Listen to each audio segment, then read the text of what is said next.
BCA final year.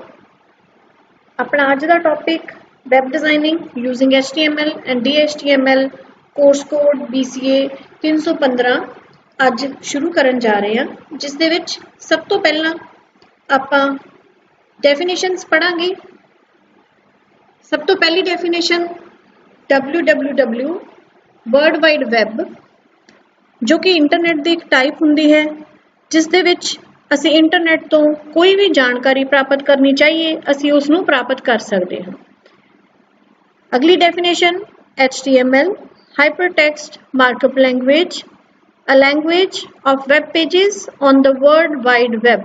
एक इस तरह की लैंग्वेज जिहड़ी वैब पेजेस के रूप दे विच सानू दिखाई दिंदी है वर्ल्ड वाइड वैब दे उत्ते।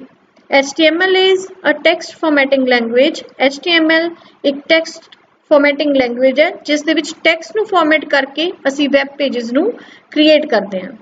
अगली definition URL that is uniform resource locator है, जो एक तरह का address हुंदा है किसी भी मशीन का जो वर्ल्ड वाइड वैब दे उत्ते वरतों दे विच असी लिया रहे हुंदे आ, अते किसी भी उस वैबसाइट का जिसनों असी वरतना है या जिस दे उत्तों असी कोई भी जानकारी प्राप्त करनी है। अगली डेफिनेशन अपने कोलों web browser, a software program which is used to create a web page, जिसनों असी to see a web page for the users, जिसनों असी एक सॉफ्टवेयर प्रोग्राम होता है जिहड़ा वैब पेजेस नू शो करवाने दे काम आंदा है। इंटरनेट एक्सप्लोरर हो गया, गूगल क्रोम हो गया, मोज़िला फायरफॉक्स हो गया, सफारी हो गया, नेटस्केप नेविगेटर। ये एक वैब ब्राउज़र्स जिन्ने भी हुंदे हैं अपने आप च एक सॉफ्टवेयर प्रोग्राम हुंदे हैं जिन्हां दे थ्रू असी वैब पेजेस नू देख सकते हाँ वर्ल्ड वाइड वैब दे उत्ते।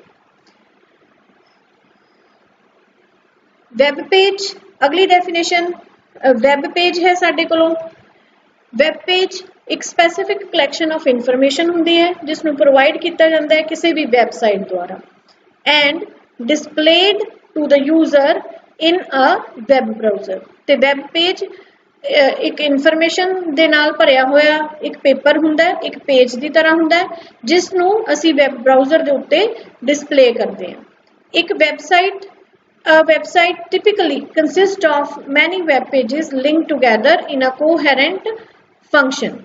Website typically consist करती है अपने अंदर web pages नू जिन्हां नू असी coherent fashion दे अंदर आपस दे विच link किते हुए देखते हैं। A website is also called website is a collection of web pages and related content that is identified by the common domain name and published on at least one web server। जिहड़ी website हुंदी है उस दे विच काफ़ी सारे web pages दी collection attach की हुई हुंदी है एंड रिलेटेड कंटेंट, जो भी कंटेंट किसी भी वैब पेज दे नाल जुड़िया होया है, चाहे वो एक इमेज होवे, चाहे वो कोई टेक्स्ट होवे, चाहे वो कोई वीडियो होवे, चाहे वो कोई मूविंग पिक्चर होवे, वो सारियां चीज़ां ਜਿਹੜੀਆਂ एक वैब पेज ਦੇ ਨਾਲ जुड़ियां ਹੋਈਆਂ ਹੋਣਗੀਆਂ ਉਸਨੂੰ एक कॉमन डोमेन नेम ਦੇ ਨਾਲ ਜਾਣਿਆ ਜਾਏਗਾ ਤੇ ਵੈਬ ਸਰਵਰ ਦੇ ਉੱਤੇ ਇੱਕ ਵਾਰ ਜ਼ਰੂਰ ਪਬਲਿਸ਼ ਕੀਤੀ ਹੋਣੀ ਚਾਹੀਦੀ ਹੈ। ਉਹ ਵੈਬਸਾਈਟ ਹੁੰਦੀ ਹੈ ਜਿਹੜੀ ਵੈਬ ਸਰਵਰ ਦੇ ਉੱਤੇ ਹੀ ਸਾਨੂੰ ਮਿਲਦੀ ਹੈ। ਅੱਗੇ ਆਪਣਾ ਸਿਲੇਬਸ ਹੈਗਾ ਜਿਸ ਦੇ ਵਿੱਚ ਆਪਾਂ ਅੱਜ ਸਟਾਰਟਿੰਗ ਦੇ ਵਿੱਚ ਇੰਟਰੋਡਕਸ਼ਨ ਟੂ HTML ਨੂੰ ਪੜ੍ਹ ਰਹੇ ਹਾਂ। HTML अपने आप च की है? HTML stands for hypertext markup language। It is used to design the web pages using markup language। HTML stand करती है hypertext markup language। simple text जो असी टाइप करते हाँ उसनों असी हाइपर करते हाँ। किस चीज़ द्वारा हाइपर करते हाँ? मार्कअप्स द्वारा। मार्कअप्स एक टैग की तरह बने हुए फंक्शनस होंगे हैं जिन्हां नूं असी एक लैंग्वेज की तरह यूज करते हैं। It is use to design a web page. HTML नूं असी वैब पेजां नूं डिज़ाइन करने वास्ते वरतदे हैं using markup languages. HTML is the combination of hypertext and markup language। HTML एक combination हुंदा है hypertext दा ते markup language दा। Hypertext defines the link between the web pages, hypertext define करता है एक लिंक जो दो वैब पेजेस या कई सारे वैब पेजेस ਦੇ ਵਿਚਾਲੇ ਬਣਿਆ ਹੋਇਆ ਹੋਵੇ। Markup language is used to define the text document within a tag.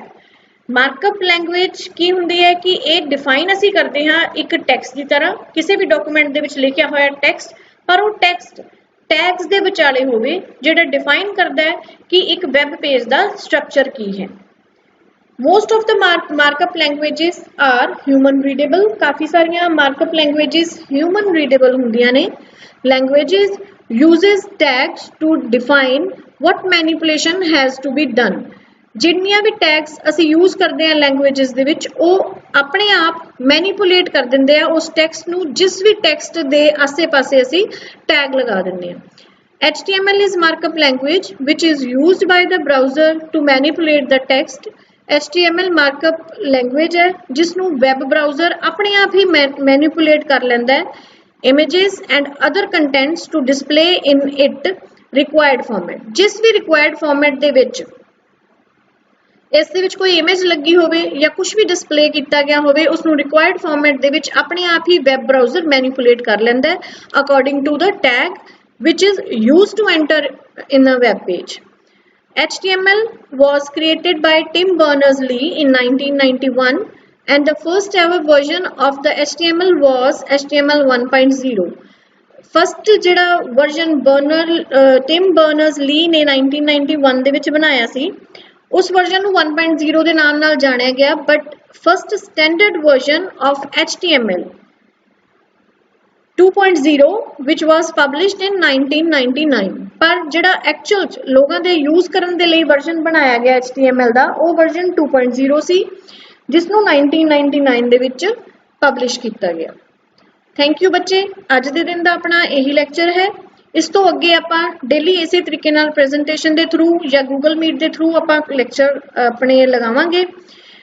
ਜਿਹੜੇ भी किसी बच्चे की कोई क्वेरी होवे मैं ग्रुप दे विच एक बार WhatsApp च सेंड कर रही हाँ, तुसीं वो मैनू उहदा क्वेरी दा कुछ पुछना होवे तो मैनू पुछ सकते हो। कोई डेफिनेशन नहीं समझ लगी आपां दोबारा फिर इसनू रिवाइज कर सकते हैं। Thank you.